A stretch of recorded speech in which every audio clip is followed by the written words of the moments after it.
Rain came in sideways under Mercer Bridge, needling skin, turning the packed dirt beneath the overpass into a slick brown skin that swallowed boot treads and bike stands. Tom Dawson killed the engine on his sun-faded Dyna and listened to it tick itself cool in the wet. 46 years old, 6'2" in his socks, shoulders built by bad jobs and worse decisions, he swung one leg off and opened the left saddlebag. Tools, zip ties, crescent wrench, 2 tire irons, duct tape, 1 compact trauma kit, flashlight batteries in a sandwich bag. Right bag. Things people forgot to pack when life collapsed. Diapers in 3 sizes, bottled water, protein bars, clean socks rolled in pairs and banded with rubber bands, tampons, wipes, hand warmers, 2 unopened packs of kids' fever reducers. He handed out half before he had his gloves all the way on. That was Saturday for the Iron Mercy riders now. Not bars, not poker runs, not roaring in circles so strangers could be scared of the sound. Bridge runs, tent runs. Checking on people the city only remembered when a sweep got scheduled, or a storm hit hard enough to flood evening news segments. They came in 4s and 5s with dry gear and Narcan and coffee and pump thermoses. They came because they'd been the kind of people someone crossed the street to avoid, and because for some reason that made folks under bridges trust them faster than polished outreach vans ever could. Tom's vest, his cut, hung heavy with rain and old road grime. A white scar crossed his knuckles from the day a shop vise slipped, and blue-black ink climbed both forearms, saints and skulls gone soft at the edges. In another neighborhood, those marks read as warning. Here they read as fluent. He crouched beside Miss Lila's tarp setup first. "You eat yet?" "Don't start with me, Tommy," she said, but took the protein bars anyway, then the socks. "You got extra trash bags?" He passed 3 over. "Storm's got teeth tonight." "Storm always got teeth." "City only growls when water gets expensive." Above them, traffic drummed over the bridge deck in sheets of spray. Beyond the columns, the river had already turned from green-gray to mud-brown, swollen and restless, licking higher at the embankment stones. Loudspeakers mounted to a county utility truck at the ramp crackled every few minutes with a warning in 2 languages. Control floodgate release at 7:20 p.m. Move immediately to higher ground. This is a mandatory safety advisory for all persons in low-lying zones. The message repeated so often it began to sound like weather itself, distant and relentless. People looked up when it came on, then kept doing what they were doing because mandatory advisory had never once come with a bus ride, a motel voucher, or a place to bring your dog. Tom moved through familiar faces. Rico with the busted ankle in a milk crate sling. A brother and sister from the old rail camp who still shared one sleeping bag, though both were adults. Quiet Dana, 5 months pregnant and pretending she wasn't because she feared intake centers more than cold rain. He passed out blankets, vacuum-sealed in plastic, then showed 2 younger guys how to rig their tarp line higher between columns so runoff wouldn't dump straight through their bedding. "Keep your ignition dry," he told one of his riders, Coop, while tightening the knot. "If we gotta move quick, no one's kick-starting in this slop." Coop grinned through rain dripping off his beard. "Yes, Dad." Tom didn't bother replying. He scanned instead, habitually counting heads and camps and exits. You didn't survive this work by being generous. You survived by being methodical. The city's timing was never about the people under the bridge. Timing was about upstream pressure, infrastructure, and liability reports. If floodgates opened at 7:20, then at 7:19, nobody in a clean vest was going to be ankle-deep in runoff helping somebody carry crates up a slope. His sergeant-at-arms, Lena Ortiz, jogged over with a clipboard sealed in a freezer bag. She was compact, all tendon and focus, with a shaved undercut and raincoat over her cut, because she had less patience for pneumonia than pride. "North side is mostly clear," she said. "South Bank still got maybe 12 holdouts. Jace is pushing them toward the stairs." Tom checked his watch. 7:11. "Any new tents along the drainage throat?" 2 looked occupied, both empty now. "Found a stroller frame. No wheels." He grunted, looked toward the dark mouth where culvert channels fed under the bridge. Concrete there formed a low, ugly tunnel system that turned into a river in storms. Even dry days smelled of rust and rot. "We do one more sweep," he said. "No hero stuff. Everybody upslope by 17. Lena gave him a look that said she heard the irony and filed it for later. "Copy." They moved as a unit down the center corridor beneath the bridge, boots splashing shallow runoff. Engines idled nearby where bikes were parked, nose out for a fast departure. Lightning flashed somewhere upriver, and the air arrived a split second later with the metallic taste that meant it was close. Tom was handing a sealed blanket to a teenager in a camouflage poncho when the loudspeaker crackled again. "Floodgate release remains scheduled for 7:20. Final warning." He nodded toward the stairs. "Go. Now. Don't wait on your friends." The kid hesitated, then ran. Tom stepped into open space beneath the center span and listened. Not for announcements, for the underbridge sounds. Rain hit, water run, tarp flap, cough, muttered arguments, engines, traffic overhead, a bottle rolling, a gull screaming from the pier lights. He knew this soundscape the way mechanics know a healthy idle, which was why, at 7:16, the wrong noise hit him like a hook in the sternum. Thin. Raw. Not metal, not cat, not gull, not brake squeal bouncing weird off concrete. A baby, crying hard enough to shred her own throat. Tom froze for exactly half a second. Every hair on his forearms lifted. His breath went shallow on instinct, older than thought.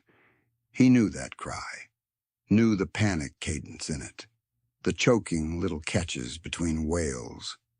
He hadn't heard it this close since a county waiting room 18 years back, when his sister's newborn son screamed through 2 intake forms and a social worker told Tom to hold him while she found a blanket.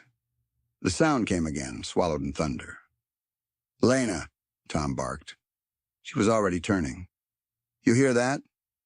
Before he could answer, a transit worker in fluorescent orange appeared at the ramp with a bullhorn and 2 clean boots, shouting, "All personnel evacuate immediately! Drainage channels will surge in 4 minutes at floodgate opening. 4 minutes. Move to high ground now." People on the sidewalk above slowed, glanced down through the railing, then angled phones for better shots. One woman pointed vaguely toward the culvert grates and kept walking without breaking her call. 2 teens leaned over to film the riders and laughed when thunder covered whatever was said below. Tom spun toward the concrete throat at the east end of the bridge where storm runoff disappeared through bars and side pipes. Another cry knifed out, fainter, echoing strangely. He yanked his keys from his pocket and threw them to Lena. She snagged them one-handed. "Call 911, he said. "Then call them again when they put you on hold." "I'm going with—" "No. Run command. Move." He was already sprinting before she could argue, boots slamming puddles, breath burning in cold, wet air. Coop and Jace pounded after him. Behind them, the bullhorn kept repeating, 4 minutes, like the number itself could drag people uphill. The culvert entrance was a low concrete maw ringed by chain link and warning signs half obscured by stickers and grime. Water sheeting off the embankment poured into narrow channels that braided through debris. Rusted shopping carts jammed sideways, snapped pallets, lengths of rebar, black trash bags snagged on broken fencing. The place smelled like diesel, algae, and old pennies. Tom dropped to one knee at the nearest grate and listened. Cry. Left side. No. Deeper. He moved to the next opening. Coop aimed a flashlight in. Light hit wet concrete and vanished around a bend.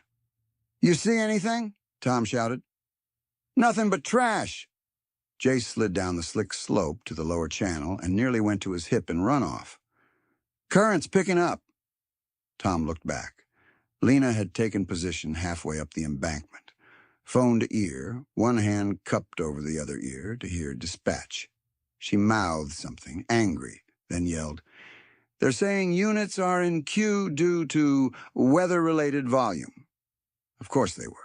A city employee in a Navy rain shell jogged over, holding a tablet under his jacket. "You cannot enter that drainage structure," he said, breathless and firm in the way of people used to policy backing their fear. "It's a restricted hazard zone. Liability—" Tom stepped past him without slowing. "Then don't enter it."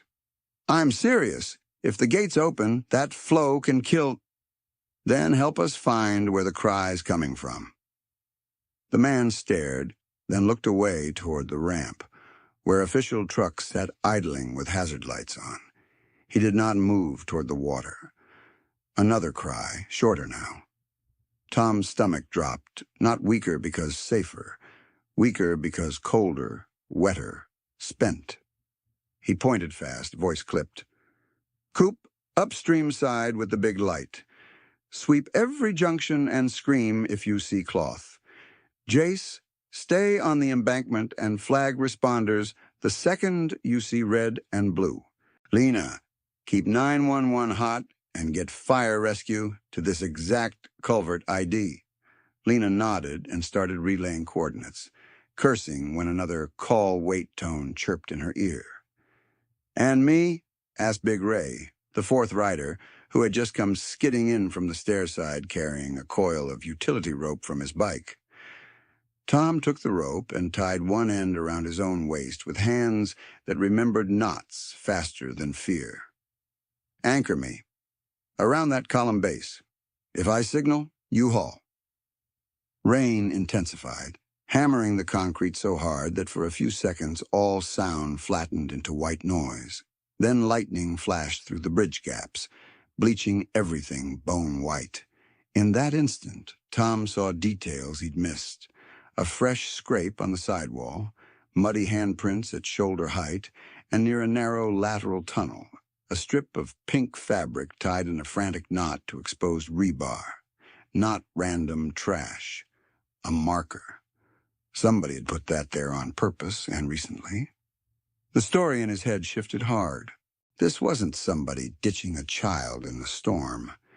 This was somebody trying to leave a trail and running out of time. He dropped flat in the runoff, cheek against freezing concrete, and pressed his ear to the side tunnel grate. For 2 heartbeats, he heard nothing but water hiss. Then, from deep inside the pipe, where echoes bent direction into lies, came the ragged, unmistakable sob of an infant who had screamed too long alone. Tom closed his eyes once, opened them, and checked his watch. 7:17 and change. Less than 3 minutes to release.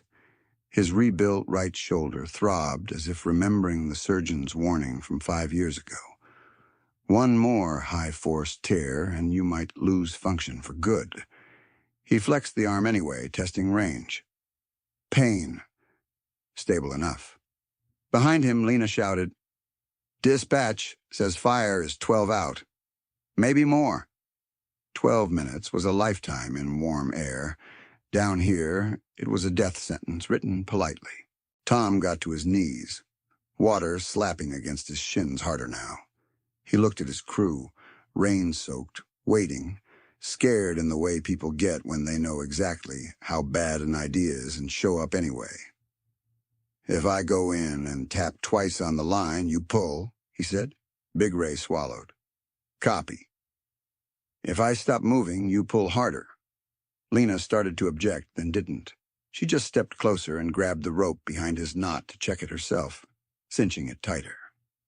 "You better keep breathing, old man."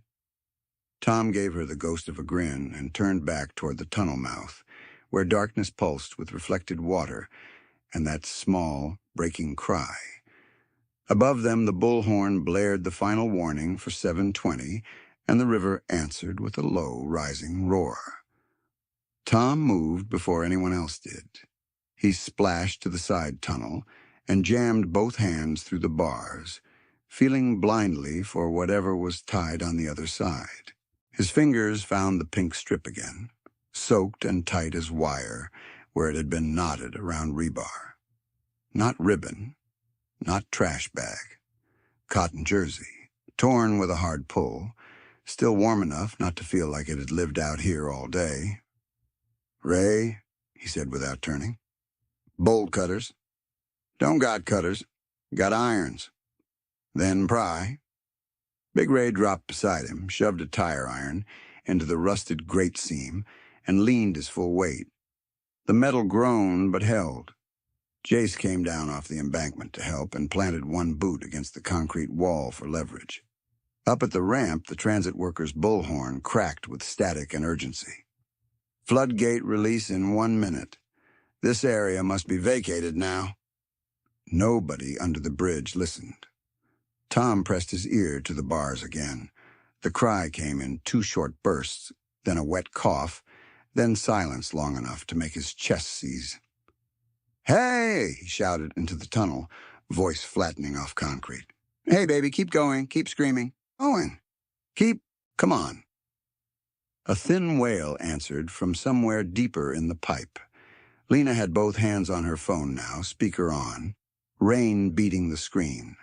A dispatcher's voice, calm, distant, maddeningly neutral, kept repeating questions that had already been answered. "Sir, I need to confirm.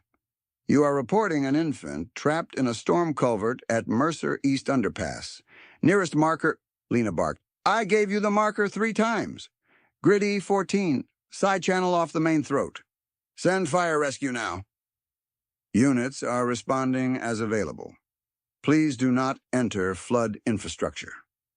Tom barked a laugh with no humor and nodded to Ray. "Again."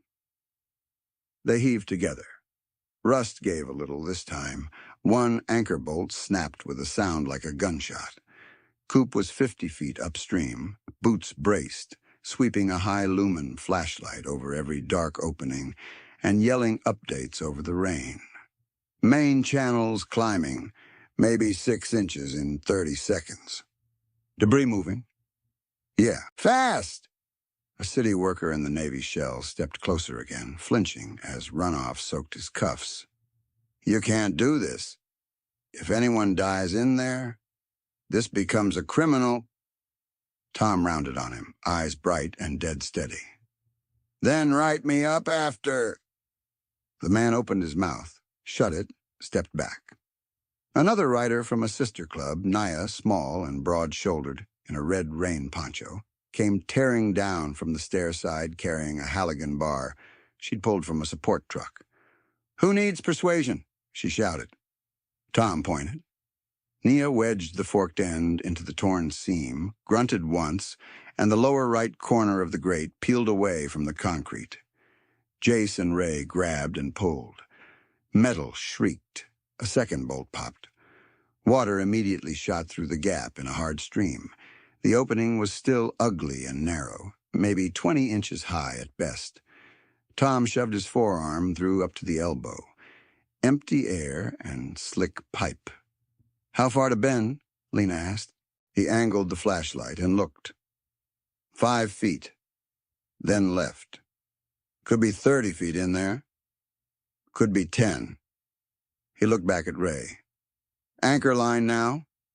Ray sprinted to the nearest bridge column, looped the rope twice around the base, and tied a figure-8 follow-through with trembling fingers that were still precise. Lena checked it and clipped in a second length as backup. Tom pulled the knot at his waist tighter and handed Lena his phone and wallet without a word. She took both, shoved them into her raincoat, and caught his sleeve before he turned away. Tom. He met her eyes. Shoulder? Still attached. That's not what I asked. He gave a brief nod that meant pain he could manage for now. The baby cried again, fainter, hoarser. All of them froze around that sound. Nia looked toward the slope. I can go. Tom shook his head once. Pipe narrows. I'm thinner through the shoulders, Lena snorted. Since when? Since right now. He dropped to his stomach in the runoff and reached inside with the flashlight clenched in his teeth. The beam jittered over concrete slick with algae, then disappeared around the bend. Rainwater shoved at his chest and tried to twist him sideways. Coop! Tom shouted around the light. You hear gate horns? Coop listened, then shouted back, Not yet, but River's loud. No horns didn't mean safe. It meant whoever hit the switch upstream hadn't cared to warn anyone under this bridge when exact seconds mattered. Tom backed out and got to one knee, breathing hard. He stripped off his wet gloves and tossed them aside. He yanked his cut over his head, heavy leather slapping into Lena's hands. Underneath, his gray thermal shirt clung to old scars crossing his rib cage and a puckered surgical line at the right shoulder. Don't be stupid, Lena said quietly. You feel it tear. You come out. He clipped a carabiner from his bike kit, threw the line at his waist to reduce drag, and shoved a fresh headlamp strap over his skull. The lamp flicked on, carving a white tunnel through rain. He tapped the rope twice with his knuckles. Signals this. Ray nodded. 2 taps. Pull. If I go silent. Don't wait for permission. Lena finished for him, jaw set. Tom gave one hard clap on Ray's shoulder, then looked at Jace. Get to the top of the embankment. Clear civilians back. If fire shows, bring them straight here. No detours. Jace took off at a run, shouting at people with phones to move behind the taped line that didn't exist. The bullhorn blared again, almost drowned by thunder. Floodgate release commencing. Every face under the bridge turned toward the river without meaning to. For a heartbeat, there was only rain and traffic and that low mechanical hum from somewhere upriver, metal doing what metal does, indifferent to flesh. Then the roar deepened. Now, Tom barked and went in. The first 5 feet took all his breath. Water hit him in the shoulders like a tackle. He wormed forward on forearms and toes, dragging the rope behind him, concrete grinding through his shirt.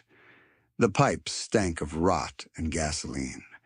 Every exhale bounced warm off the tunnel floor and came back in his face. At the first bend, he had to turn his head sideways to fit. His right shoulder scraped and flared hot pain down his arm. He hissed through his teeth and kept moving. Behind him, daylight narrowed to a ragged rectangle filled with rain and the silhouettes of his crew. Lena's voice reached him, muffled and distorted. Tom, status.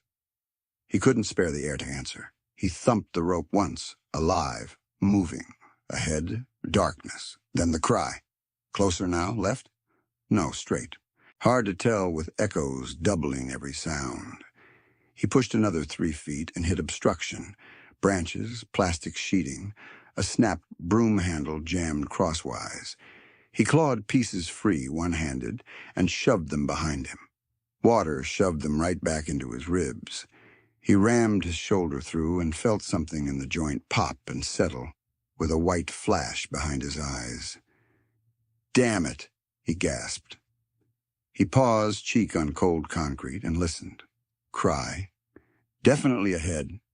A little stronger for 1 second, then dissolving into ragged sobbing. Hey, sweetheart, he called into the pipe, voice raw. I'm coming. Keep talking to me. He crawled. Outside, the river must have surged because current inside the culvert changed from push to pull and slap, irregular, violent. It grabbed his boots and tried to fold him backward. He hooked his toes on a seam in the concrete and inched forward, hand over hand. The rope at his waist snagged on something behind him and jerked him short. He felt panic spike, trapped between pressure front and narrow walls. He slapped the line once, hard, then twice. No pull came. He slapped again. Still nothing. For one terrifying second, he thought the knot had hung, and his crew couldn't feel him.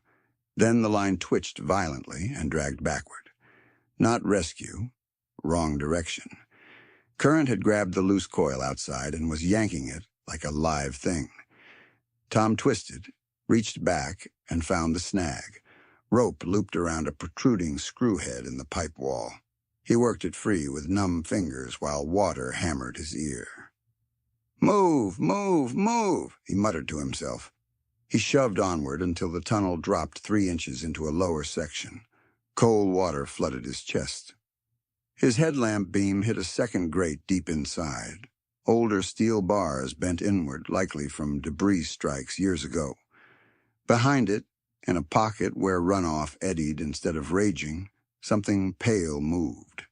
He stopped breathing. A tiny hand, then a face for half a second, red and furious, mouth open in a sound he could barely hear over the water. "Got eyes!" he shouted, voice breaking. "I got her!" The words came back at him from the tunnel walls as chopped echoes. "Got her! Got her! Got—" Outside, voices exploded all at once.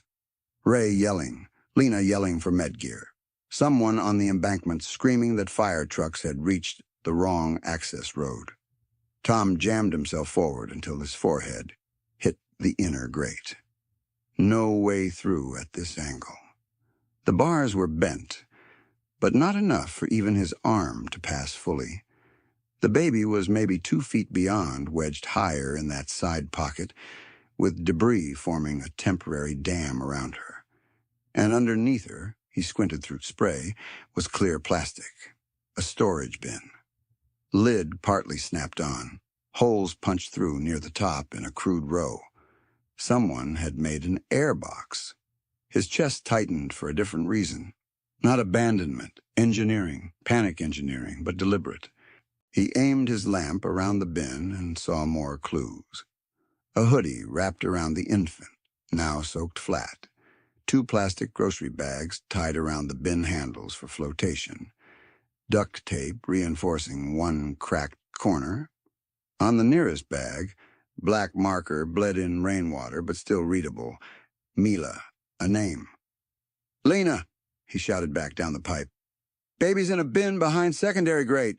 Name's Mila." "What grate? Can you reach?" "Not yet." He tested the bars. One shifted with a metallic squeal. Maybe rusted through at the base. He braced his boots, grabbed 2 bars, and pulled. Pain detonated in his right shoulder so hard he nearly vomited. The world narrowed to white noise and the strobe of his headlamp as it bounced off wet steel. He let go before something tore for good. "Tom, answer me." Lena's voice, thin with static and fear. He forced words out. "Need leverage tool. Halligan. Or bolt cutters. This grate is inside." Silence for a beat, then Ray. "Can't pass tools down that bend, man." Tom looked back. The way he had come now churned with brown water, thick enough to carry sticks, bottles, and worse. The pipe had maybe minutes left before full-bore flow turned it into a pressure gun. The baby coughed, then screamed again, small, enraged, alive. He leaned his helmeted forehead against the bars and thought fast, counting options that all looked bad. Could he back out, send someone smaller? No time and no one else would fit farther than this with current increasing. Could he pull the outer grate and attack from another channel? Would take too long, wrong angle. Could he break this grate by repeated body force? Maybe, if his shoulder held, and if water didn't pin him first. He scanned the base again. Left bottom bolt looked almost gone, eaten to lace by rust. Right side still thick. He needed directional force, not brute pull. "Ray," he shouted, "on my line, give me slack. Then hard pull when I call it." "You're tied at the waist." "I know. Do it." He waited for the rope to loosen. He slipped it off his waist one-handed, looped the working end around two inner bars, and clipped the carabiner back to itself to make a makeshift anchor hitch. Crude, risky, all he had. If Ray hauled from outside while Tom kicked from inside, the load might peel the weakest weld. Might also pin Tom if it failed wrong. "Ready!" Ray yelled from far behind. Tom planted both boots against the opposite wall, tucked his bad shoulder, and wrapped both hands around the center bar. Water surged to his chin, then dropped, a pulse from upstream gates cycling through. "Pull on 3! 1, 2, 3!" The rope snapped taut with a twang, and the bars screamed. Nothing broke. Tom kicked anyway, every tendon in his legs firing. The rusted base shifted maybe a quarter inch. Again. 3, pull! This time something gave with a dull crack. One lower joint tore free. A bar bowed inward enough to create a gap the size of his forearm. Not enough for his chest. Enough for his arm if he dislocated nothing. He shoved his left arm through up to the biceps, fingertips grazing the bin lid. Too far. He exhaled, flattened his ribs against concrete, and drove his arm deeper until pain sparked along his collarbone. Fingers hooked the grocery bag handle. Got it. A fresh surge hit the tunnel like a freight train. Water filled to his neck and slammed his face sideways into steel. The bag handle ripped from his grip. He coughed river water and spat mud. "Tom!" Lena again, voice ragged now. "Flo just jumped. Get out." He ignored her and reached through the gap again, blindly this time, searching. His fingers brushed fabric. Hoodie sleeve. Then warm skin, tiny and frantic. He touched the baby's hand for half a second. Mila grabbed his finger with shocking force and screamed. Tom's throat closed. "I got you," he whispered, though she couldn't possibly hear him clearly through water and metal. "I got you, kid." He retracted his arm before another pulse broke it, and pressed back against the bars, panting. Need one more break point, one more inch. He looked at the torn pink fabric still tied near the first grate in his mind's eye, and now the bin, the air holes, the name written in marker. Someone had run here in terror and still thought to make a child buoyant, breathable, findable. Someone had believed, maybe against all evidence, that a stranger would come. That belief was now physically in his hands. "Ah, Lena," he shouted, voice steadier than he felt. "Tell dispatch infant confirmed alive. Tell them mother likely attempted concealment for rescue, not abandonment. I want that on record now." A stunned beat, then crisp. "Copy. On record." Tom reset his feet, ignoring the fire in his shoulder, and shouted down the tunnel, "Ray, one more haul. Everything you got." Outside, thunder cracked directly overhead. Sirens wailed somewhere distant but wrong, bouncing off buildings and water. Inside the pipe, with seconds thinning and current rising, Tom bared his teeth, wrapped both hands on the bent bar, and waited for Ray's pull to hit. Ray's pull hit like a truck. The rope went bar tight, humming through the water, and Tom kicked at the same instant. The bent steel shrieked and peeled another inch off its rusted base. Cold spray blasted his face. He shoved his arm through the widened gap, fingers clawing for the bin handle. And the whole tunnel shuddered. Not a normal pulse, not the rhythmic shove from a controlled release. This was a blunt force slam, like a fist the size of a building punching the culvert wall. Debris shot past his boots in a brown blur. Something heavy struck the outer grate behind him with a boom that echoed down the pipe. Outside, voices broke into chaos. "Log jam broke!" Coop screamed from upstream. "Whole channel just jumped!" The loudspeaker on the ramp crackled, and a different voice took over, sharper, panicked beneath official phrasing. "Attention, all personnel. Emergency auxiliary, spillway activation. Repeat, auxiliary, spillway activation, due upstream obstruction failure, evacuate immediately. Auxiliary release, a second gate, more volume. Tom tasted copper in his mouth and reached again. His fingertips brushed slick plastic, then slipped off as water surged to his chin. "Ray!" he roared. "Hold tension! Don't let it slack!" "Got it." He heard Lena shouting over him, arguing with someone new. Male voice, authority clipped flat. "You are to clear this hazard zone now," the man barked. "Police are taking over perimeter." Another voice. "Ma'am, step back from the anchor point." Lena snapped back. "Ha! Touch that rope and I will break your wrist." Tom bared his teeth and ignored it. He couldn't afford to care who was posturing above him. He looped 2 fingers through the grocery bag tie again, this time getting knuckle-deep. Mila's cry came through the bars in ragged bursts, weaker and wet. The sound sent a current through him stronger than the floodwater. Then a flashlight beam strobed down the pipe from behind, white-blue moving fast. "Tom!" Jace yelled from the opening. "Cops are ordering everybody out. They're saying they'll cut unsecured lines if we don't clear." For one insane second, Tom thought he'd misheard. Cut lines. The only line holding the inner grate open enough to reach the baby. "Lena!" he shouted. "Don't let them touch it." Her answer came back like a blade. "They won't." Another surge hit. Harder. The pipe filled to Tom's lower lip.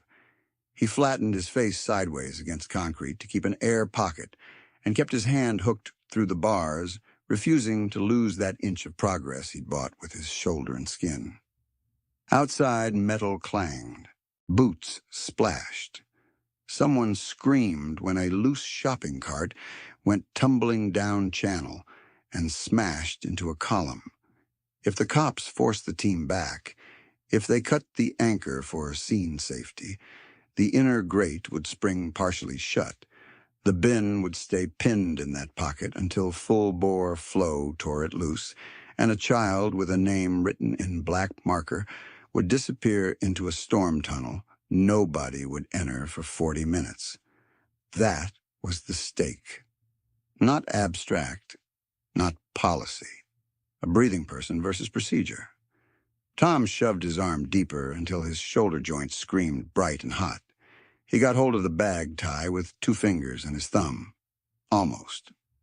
"Tom, status," Lena yelled, voice cracking now. "Contact!" he coughed. "Need 10 more seconds." He heard a cop shout. "I said move!" Then the wet thud of bodies colliding.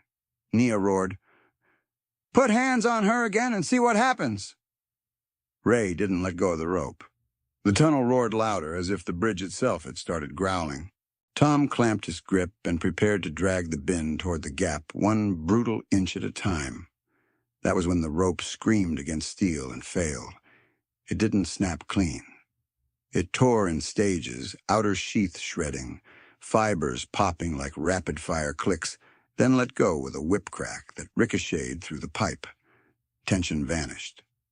The bent bar slammed back toward its old position and clipped Tom's forearm hard enough to numb his hand instantly.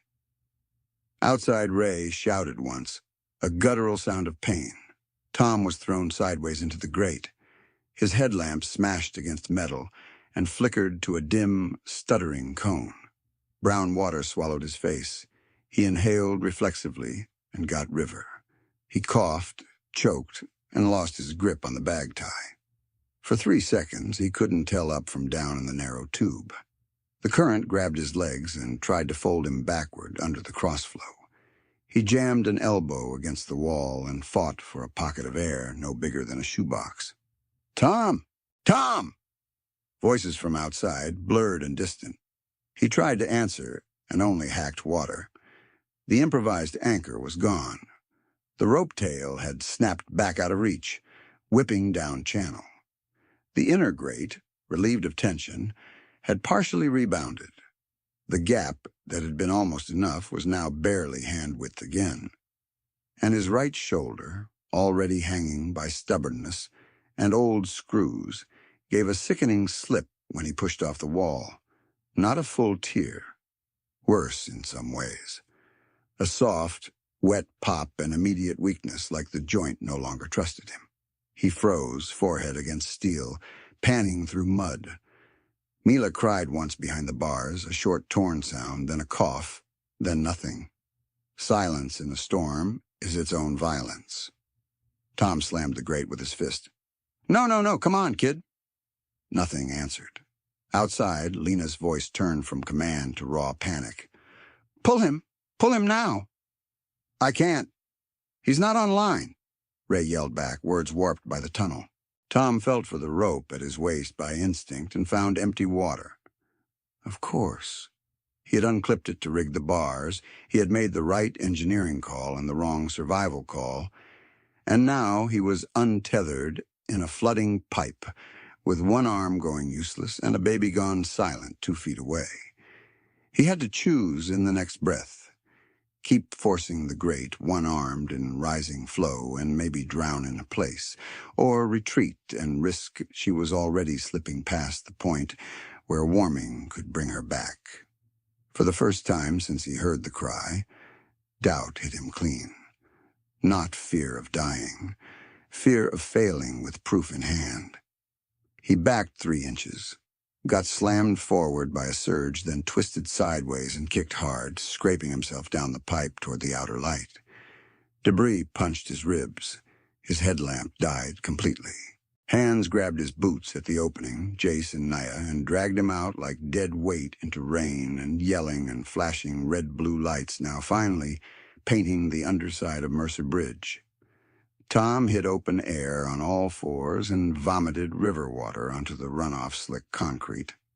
Lena was there instantly, one knee in the flood beside him, hands on either side of his jaw, forcing his eyes to focus. Rain streamed down her shaved temple and off her nose. Stay with me. He tried to rise. She shoved him back down. Don't. Baby, he gasped. I know. Ray sat against the column, clutching his forearm, blood running from a rope-burn gash where the snapped line had ripped through skin. Coop had a belt cinched above it as a pressure strap. A uniformed officer stood 3 feet away, stunned, while Naya screamed at him to fetch medics instead of staring. Tom planted his left hand and pushed up anyway. His right arm dangled wrong, shoulder low and trembling. Lena saw it and went pale. Dislocation? She asked. Partial, he lied. She didn't call him out. She just swallowed hard and turned toward the tunnel, listening. No cry, only water. That was the setback, and everyone knew it. The first plan was dead. The rope was gone. Ray was injured. Tom's shoulder was failing. The inner grate had sprung back. And the sound that had guided them, proof of life, had dropped out in the worst possible minute. A fire captain in yellow turnout gear splashed down the embankment with 2 rescue techs and 1 hard case. Who's in charge here? Lena stood, chest heaving. I am. Situation? Infant trapped behind secondary grate, approximately 20 feet in the side culvert. 1 rescuer entry, now out, 1 upper extremity injury, 1 laceration. Infant was responsive 30 seconds ago. Captain looked at the channel, then at the rising line on the concrete wall. Flow rate's too high for confined entry. We need to wait for gate cycle drop. Tom barked a laugh that became a cough. How long? Best case? 25 to 40 minutes. Lena stared at him. She doesn't have 40. Captain's jaw tightened. I don't send my people into a kill pipe blind. Tom tried to stand again, swayed, nearly went down. Lena caught him under the left arm. For a beat, the whole scene held an impossible suspension. Sirens, rain, cops, officials, rescue protocols, every institution present, and still not enough. Lena's hands shook when no one was looking. She stepped back under a bridge beam where rain still got in, just less, and pressed the heel of her hand to her sternum like she could quiet the pounding there by force. Her radio hissed at her belt. Dispatch asked for updates she couldn't make kinder. Infant status unknown. Rescue delayed. No easy words. She had spent years building herself into someone who did not shake. In the club, she was logistics, triage, routes, names, backup plans. Backup, the one who remembered insulin packs and dog food, and who had warrants, and who had panic attacks near uniformed men. She was useful because she did not break open in public. But the phrase from dispatch earlier, in queue due to weather-related volume, had cut through armor she pretended was bone. In queue. She had heard it once in a pediatric waiting room at 27 with a feverish newborn against her chest, counting his breaths while reception phones rang and rang. Mateo had gone gray in her arms before they got to bed. 3 weeks old.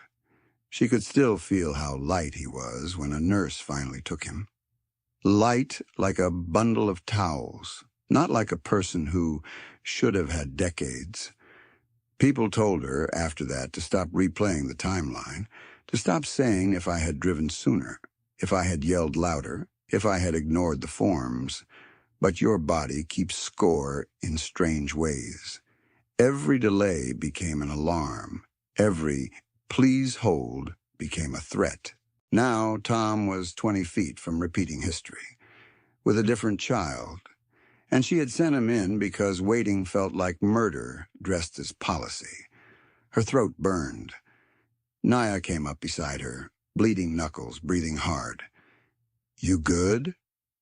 Lena almost laughed at the question.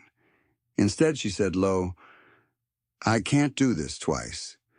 Nia looked at her, understood more than she said. "Then we don't."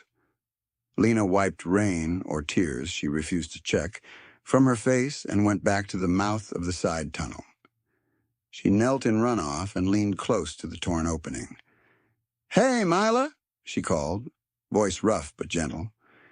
"You don't know me, baby, but I'm here. We're still here." No answer. She shut her eyes and kept talking anyway, because silence felt like surrender. "Your mom tied pink cloth on rebar so we'd find you. Smart as hell.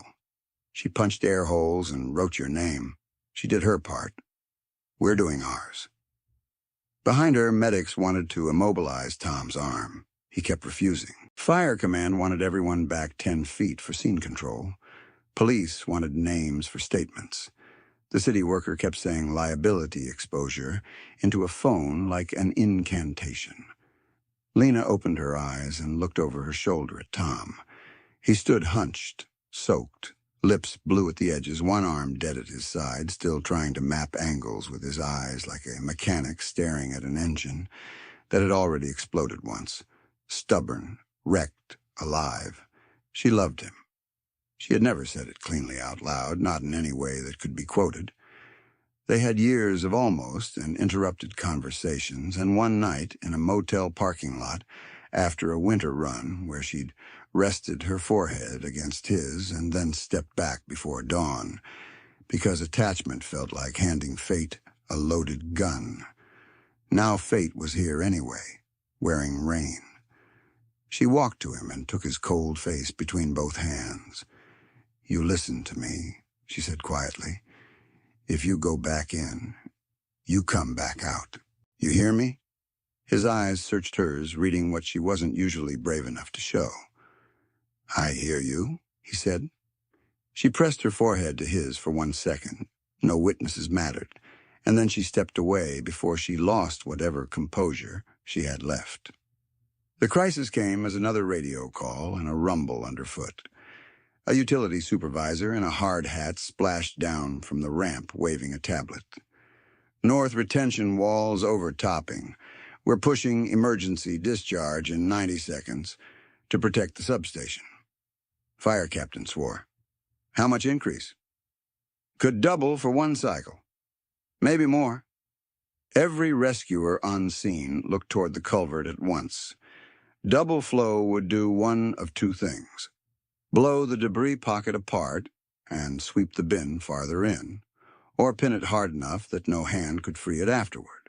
Either way, the narrow window they had would slam shut. "We're done," the captain said, hating it as he said it. Everybody out of channels now. Lena stepped in front of him. You can't call it with a live infant. I can, and I am. I won't stack bodies.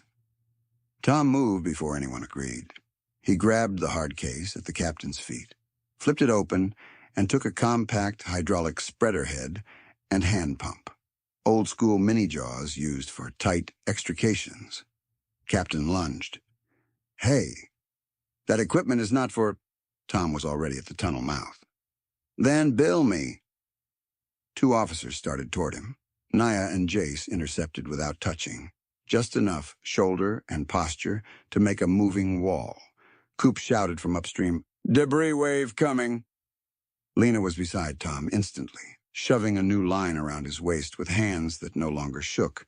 She clipped a second tether to his harness point and tied both to separate anchors, column base and a steel guard post, redundancy against another snap. Primary and backup, she said. No improvised detours. He nodded once.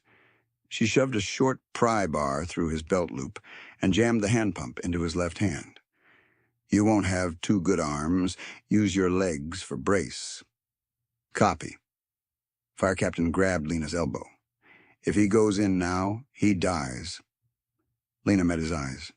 If he doesn't, she does.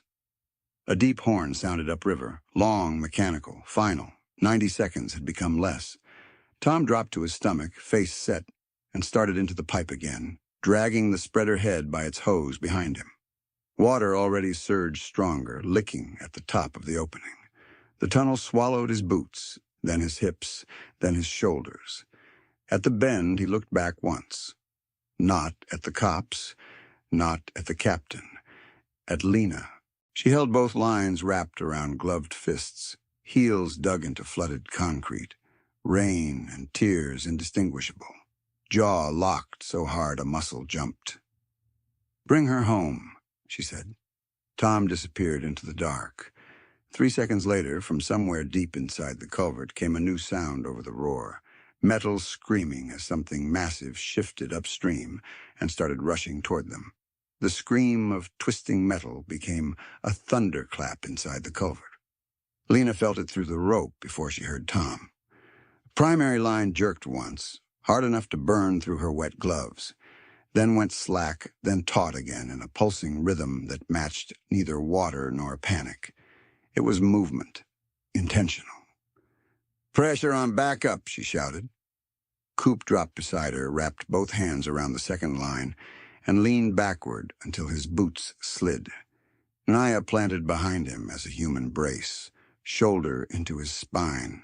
At the tunnel mouth, brown water climbed another inch. The fire captain waded in, voice cutting through the rain. You have 10 seconds to clear, or I pull you all back by force. Lena didn't look up. You touched this line, and you killed 2 people. Ma'am. No. She whipped her head toward him, rain streaming off her jaw. You want command? Then command upstream where nobody's holding a baby with one working arm. From inside the pipe came 3 rapid thuds, transmitted through rope and concrete both. Tom signaling with whatever he had left. Was that 2? Coop yelled. 3, Lena said. He's setting tool. She dropped to one knee and shouted into the opening. Tom, call it. A garbled answer came back under the roar. She caught only one word. Pump. Inside shoulder wedged against slick wall, Tom jammed the spreader's jaws between the inner grate bars and started working the hand pump with his left arm. The tool was built for tight car extrications. Not flood pipes, but hydraulics didn't care about dignity. Each stroke drove the jaws wider by fractions. Steel complained. Rust flaked into his eyes. Water battered his ribs and shoved Mila's bin against the bars, then sucked it away again. He kept pumping. His right shoulder hung half dead. Every time the current hit, it banged against concrete and shot sparks down his spine. He tucked it against his chest and used his knees to hold position. Come on, he muttered to steel, to luck, to whatever listened in storm drains. Come on. The grate opened another half-inch. He stopped pumping, rammed his left arm through the gap, and found plastic. This time he didn't grab the grocery tie. He got fingers under the bin lip and pulled. It stuck on something below, debris or bent metal. Outside, a new sound rose over rain, the low rolling boom of a debris surge entering the main channel. "Wave!" Coop screamed from upstream. "Big one!" The fire captain swore and keyed his radio. "All units, hard retreat from channels." Lena stood, rope cinched around her waist now like a harness, and shouted into his face. 30 seconds. Absolutely not. 30, she said again, voice gone cold and final. Then I hand you my wrists for cuffs, if that helps your paperwork. The captain stared at her one beat too long, then looked at the tunnel mouth where water was now chest high on a kneeling adult. He made a decision he'd deny later and barked at his team. "Stand by with throw bags. On my mark." Inside the pipe, Tom braced both boots, pulled the bin, and felt it shift. Mila slid forward 6 inches, then jammed again as the hoodie caught on the torn bar. He couldn't free it with one hand. He shoved farther through the gap until steel cut into his triceps, found the sodden hoodie, and ripped hard. Fabric tore. The bin lurched free into his arm and banged his chest. A tiny sound came from inside, more a gasp than a cry. Alive.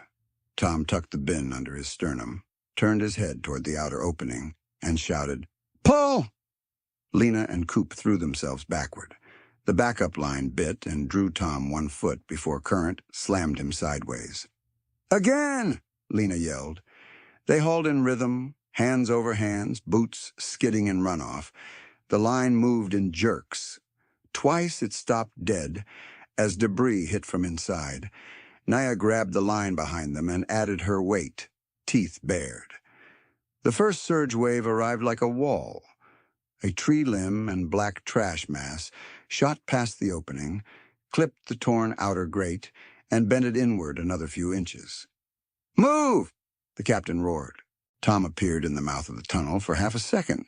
Face gray, eyes wild, bin clutched to his chest, then vanished as water punched him back in. Lena didn't think. She wrapped the line around a column stub for friction, dropped flat in the flood, reached both arms into the opening, and screamed his name. His left hand found her wrist. She locked on, forearm to forearm. "Let go of the wall." He shook his head violently and shoved the plastic bin toward her first. She took it one-handed, hugged it to her body, and screamed, "Now!" Tom released. The current tried to keep him. The 3 of them on the line tore him free by brute force and momentum.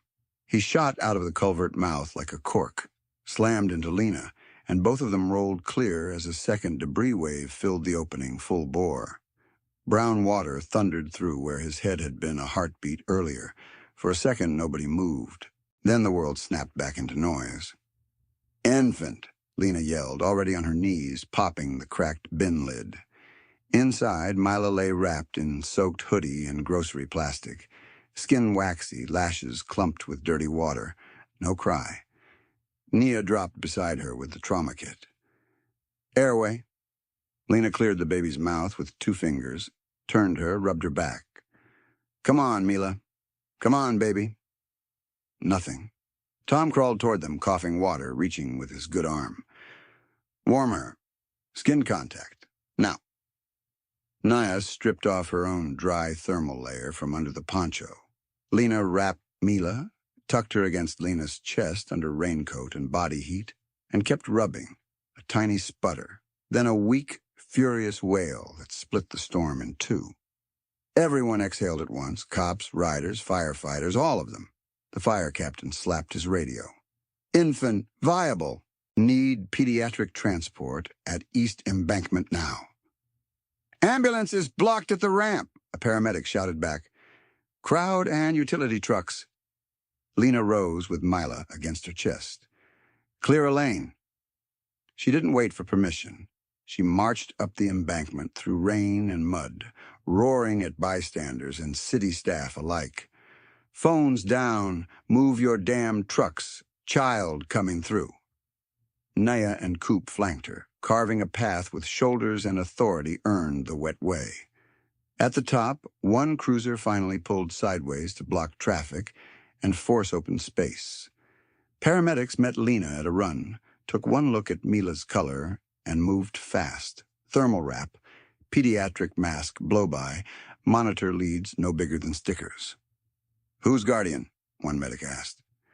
Lena looked at the name bleeding on the grocery bag and said, "Not here yet, but she has one. Don't write unknown."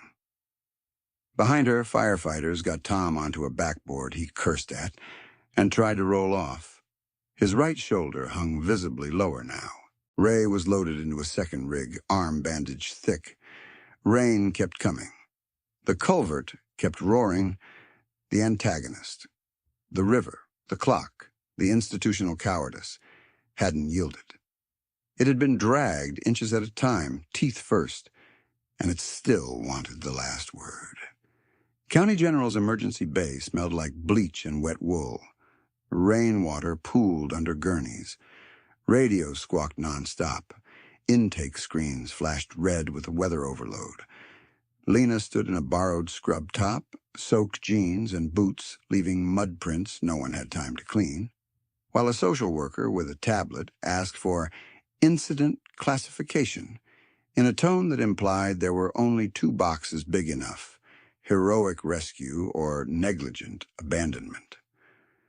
"Abandonment pending investigation," the social worker said, thumb hovering.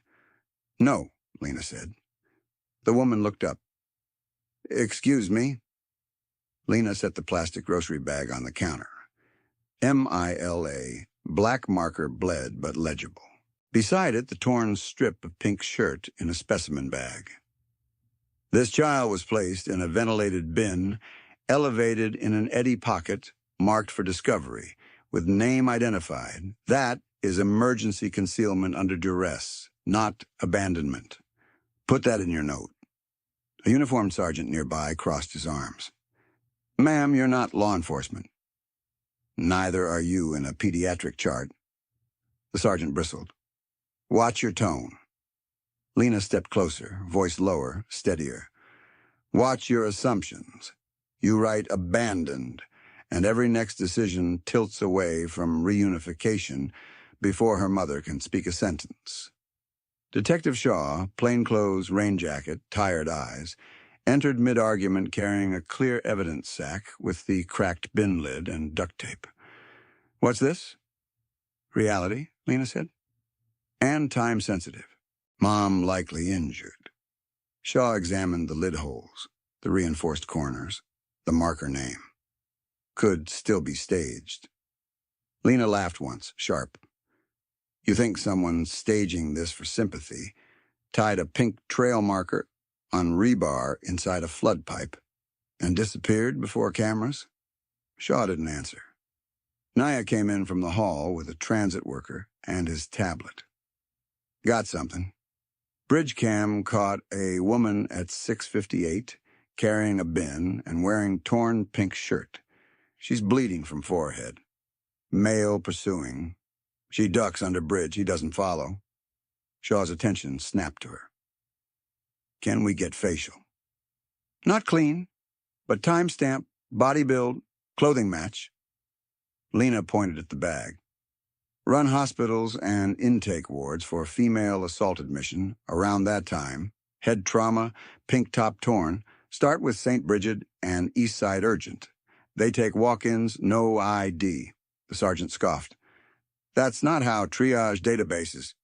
"Then do it manually," Lena said. "Call charge nurses. Use your phone." He started to retort, but Detective Shaw had already taken out his. "She's right. We run both tracks and get a bolo on male suspect from camera still." The sergeant muttered something about civilians running scenes. Lena turned to him. "You had officers at that bridge when they threatened to cut our line." His jaw tightened. "Scene safety." "Say it however helps you sleep." Shaw stepped between them. Enough. We need names, not ego. Hours compressed into fluorescent fragments. Tom's shoulder got reduced behind a curtain while he bit on gauze and swore at anyone who called him lucky. Ray got stitches and a sling. Mila was in pediatric step-down under warming lights, oxygen by cannula, core temp climbing by decimals. Mild hypothermia. No aspiration signs yet, the pediatric resident said. And Lena sat down for the first time all night because her knees stopped pretending they were steel. At 2:11 a.m., Detective Shaw returned with wet hair and a thin paper chart. "We've found her," he said. Lena was on her feet before he finished. "Where?" "St. Bridget Intake Ward. Admitted as Jane Doe around 7:30 with concussion, bruised ribs, possible fracture. She gave first name Anna before vomiting and losing orientation. Nurse noted she kept repeating, Mila, underbridge, pink tie. They thought she was delirious. Lena's eyes burned. She was giving coordinates. Shaw nodded once, ashamed on behalf of systems bigger than him. Ex-boyfriend identified from transit still. Prior DV complaints, one failed to appear. Restraining order lapsed last month. We picked him up at a cousin's place an hour ago. Warrant active now. The sergeant, now quieter, asked, "Child protective hold?" Shaw looked at Lena, then back at him. "Protective custody with emergency reunification protocol, pending mother medical clearance. No abandonment charge at this time." The social worker changed the checkbox. Not quickly, not gracefully, but changed. Antagonists rarely collapsed. They retreated by paperwork, by corrected language, by one person refusing the easy wrong box. Dawn came pale through hospital glass. The rain had thinned to mist. In pediatric step-down, machines hummed softly around Mila's crib. Her cheeks had color now, angry pink where cold had been. A nurse adjusted the blanket and smiled when the baby rooted at the edge, hungry and indignant. "She's got lungs," the nurse said. "Yeah," Lena answered, eyes on the tiny fist punching at air. "She does." Tom came in wearing a hospital gown under his cut draped over one shoulder, right arm immobilized across his chest. He moved like somebody assembled from spare parts and stubbornness. Bruises darkened under his eyes. River rash striped his forearms. "You're supposed to be in bed," Lena said without looking at him. "So are you." He stood beside her at the crib and watched Mila sleep through her own hiccups. For a while, neither spoke. Then the door opened and Detective Shaw stepped in with a woman from Outreach in a navy cardigan. "Anna's conscious," Shaw said gently. "She's asking for her baby." Lena's throat tightened. "Can she travel?" "Wheelchair with nurse. 10 minutes, supervised." When Anna came in, she looked smaller than Lena expected. Mid-20s, maybe. Dark hair matted on one side where stitches crossed her scalp, left eye bruised plum black, hospital socks too big. Her hands shook in her lap until she heard Mila fuss. Then she made a sound Lena would remember, longer than thunder. A broken inhale turning into a sob and a laugh at once. "My Nina," Anna whispered. The nurse lifted Mila carefully, watched lines and oxygen, and laid her into Anna's arms. Anna folded around her like shelter, forehead to forehead, speaking rapid Spanish and apology and love in the same breath. "I came back," she cried. "I came back, I swear. I fell." Lena knelt in front of her. "We know. We found the marker." Anna looked up, confused through tears. Lena mimed tying cloth. Anna nodded hard. "Pink shirt. I thought maybe no one." "We saw it," Lena said. "It worked." Anna looked past her at Tom at his sling and split knuckles. "You went inside?" Tom shrugged with his good shoulder. "She yelled loud." Anna pressed her lips to Mila's head and cried harder. Outside the room, a city public information officer set up a camera and asked if the motorcycle volunteers would stand for a quick statement about community partnership. Naya closed the door in his face. Inside, the turning point arrived quietly. A mother holding her child, alive, a detective rewriting initial assumptions, a room where the right people were finally centered. Crisis mode loosened its grip, not gone, just no longer driving every breath. That night, after forms and consults and calls, Lena found Tom on the hospital roof smoking an unlit cigarette. Because the patch on his arm made nicotine pointless, but the ritual still steadied him. Wind carried the damp smell of river and diesel from the freeway. City lights blurred in low cloud. "You're not supposed to be upstairs," she said. He held up his sling. "Elevator. I'm reckless, not stupid." She came to stand beside him at the railing. For a minute, they watched ambulance lights pulse at the bay below. Tom spoke first. "I heard her go quiet in there." Lena nodded. "I know. I thought that was it." He swallowed. "I thought I was about to come out with an empty box and your face looking at me for the rest of my life." She turned toward him. "Don't. It's true." "So is this," she said. "You went back in." He gave a dry laugh. "Couldn't leave it." "You never could?" He looked at her then, really looked like he was deciding whether honesty was survivable. "I stay busy, so I don't think," he said. "Bridge runs, wrench work, helping everybody else with their disasters. Because if I stop moving, I remember every person I didn't get to in time. My sister's kid in that waiting room. Guys from before the club cleaned up. People I told myself were fine because I was tired." He rubbed his thumb over the scar on his knuckles. "You included." Lena's breath caught. "Me? I kept you at arm's length because you matter more than the work. That scared me. If I had to choose between you and the mission, I didn't trust I could pick right under pressure." She let that sit between them, then said quietly, "You did choose tonight. I chose a baby.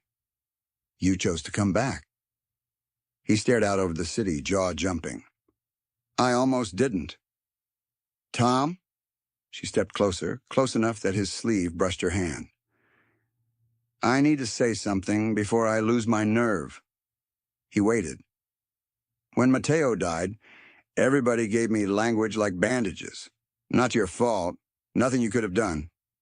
But in my body, it translated to one rule: never need anyone, because needing means losing." She laughed once without humor. "I built my whole life around being useful instead. Logistics, command voice, lists in waterproof bags." "I know." "I sent you into that pipe twice tonight," she said, eyes bright now. "If you hadn't come out, I would have carried that forever. Not as guilt, as proof my rule was right." Tom turned toward her fully. "And now?" "And now my rule is garbage." She took his good hand and pressed it flat against her chest so he could feel the hammering there. "I need you anyway." His eyes closed for a second, like the words hit physically. "Lena." "No, let me finish," she swallowed. "I love you. Not in the parking lot almost way. Not in the after the next run way. I love you loud and inconvenient, and with full knowledge of your terrible ideas." A laugh broke out of him, half sob, half relief. He opened his eyes wet. "God, I love you too. Have for years. Since you threw a wrench at my head in Bakersfield because I called your route map cute. It was a bad map. It was color-coded. It was wrong." He stepped in, careful of his sling, and rested his forehead against hers, the same motion, from under the bridge, now without interruption. "No more almost," he said. "No more almost," she echoed. He kissed her gently first, then with all the fear and gratitude. They'd both been rationing. The wind whipped rain mist around them. Somewhere below, a siren rose and fell. She stayed with her hands at his jaw and neck until both of them were breathing unsteadily. When they pulled apart, he said, "Practical question." "Oh. You moving your go bag out of my guest room, or am I finally admitting it's your room?" She smiled, tired and real. "I'll move it. But I'm keeping my side of the closet for med supplies." "Deal. And if you ever unclip from a primary line again, I will haunt you while alive." "Yes, ma'am." She kissed him once more, quick, then leaned on the railing beside him. Fingers threaded through his. Below, dawn shift traffic started to build. The city kept being the city, but their coordinates had changed. 3 days later, in a cramped legal aid office above a laundromat, Anna signed papers with a trembling hand while Des Morales, rider, paralegal, braided hair down to her vest patch, walked her through each line in Spanish. "Temporary protective housing, 90 days, Des said. "Address sealed. Emergency transfer approved. This section is for no contact enforcement and warrant notification." Anna looked up anxious. "He cannot find us?" "Not through this file," Des said. "And if he tries direct contact, call this number first, then 911. She tapped a laminated card and slid it across. Mila slept in a carrier on Lena's lap, bundled in a dry yellow onesie, donated by Miss Lila, who had insisted on something sunny for that storm baby. Tom sat nearby in his sling, looking deeply uncomfortable in office chairs and deeply content every time Mila snorted in her sleep. Ray, forearms stitched and wrapped, passed around a helmet for cash donations without irony. Coop logged pledges on his phone. Jace had already delivered a crib to the protected apartment and assembled it wrong twice before getting it right. At the courthouse annex that afternoon, Detective Shaw texted Lena one line. "Warrant served. Remand granted. No flourish, no victory speech, just the system briefly doing its job." By Saturday, rain threatened again. Under Mercer Bridge, the Iron Mercy Riders ran another supply line. Same columns, same traffic drum overhead, same river smell, different posture. Lena stood on the embankment with a clipboard and a freezer bag, calling assignments while Tom unloaded saddlebags one-handed because he refused to stay idle, and everyone refused to let him lift anything heavier than diapers. "Donna gets first shelter transport slot," Lena said. "Naya, stay with her through intake. Coop, north stairs sweep. Jace, check the culvert barriers. They finally installed the new grates." "Installed yesterday," Jace said. "Locked and tagged." Miss Lila accepted fresh trash bags and eyed Tom's sling. "You look stupid in that thing." "Thank you, ma'am." She jerked her chin at Lena. "You keep him from dying for sport." "Working on it." The county loudspeaker crackled with familiar warnings, but now alongside it, laminated evacuation maps hung on columns where none had before. Emergency contact posters in English and Spanish were zip-tied at eye level. Not enough, never enough, but not nothing. Tom opened his right saddlebag and checked inventory by feel. Diapers, water, bars, socks, tampons, wipes, hand warmers. In the side pocket sat a new laminated card, corners rounded against wear, shelter numbers, DV transport contacts, legal aid hotline, county intake ward addresses with after-hours notes. At the bottom, in thick black marker, one handwritten line, "No one waits alone for the system anymore." Lena came up beside him and read it over his shoulder. "Good line." "Stole it from someone bossy." "Sounds right." He closed the bag, looked out at the people gathering under the bridge before the next storm, then at Lena, boots muddy, voice steady, eyes alive in the gray light. Engines idled. Rain began as a fine hiss on concrete, then thickened. They moved forward together,